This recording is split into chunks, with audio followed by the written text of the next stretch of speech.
সাভারে আওয়ামী লীগ কর্মীদের মিথ্যা অপপ্রচারের প্রতিবাদে সংবাদ সম্মেলন করেছে ছাত্রদল নেতা। পৌরসভার ব্যাংক টাউন এলাকার একটি অফিসে অনুষ্ঠিত সংবাদ সম্মেলনে ছাত্রদল নেতারা আওয়ামী লীগের মিথ্যা প্রচারণার তীব্র প্রতিবাদ জানান।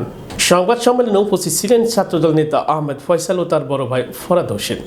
সংবাদ সম্মেলনের শুরুতে ছাত্রদল নেতা আহমেদ ফয়সাল অভিযোগ করেন যে আওয়ামী লীগের চিহ্নিত সন্ত্রাসীরা 5 আগস্টের পর থেকে নিজেদের অপকর্ম আড়াল করতে কিছু নামধারী বিএনপির নেতারা আশ্রয় থেকে আমাদের বিরুদ্ধে মিথ্যা প্রচার চালিয়ে জনমনে বিভ্রান্তি সৃষ্টি করছে। তিনি দাবি করেন, আওয়ামী লীগের ওইসব সন্ত্রাসীরা পরিকল্পিতভাবে ছাত্রদল নেতাকর্মীদের হেয় প্রতিপন্ন করার অপচেষ্টা লিপ্ত।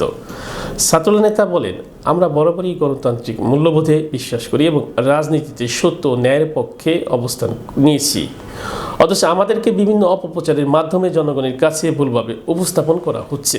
ছাত্রদলের বিরুদ্ধে চালানো এসব মিথ্যা প্রচার বন্ধ না হলে তারা কঠোর আন্দোলনের পথে যেতে বাধ্য হবেন। আমরা এই সংগঠনে দেশটার তারিখ প্রমাণ করছে 5ই আগস্ট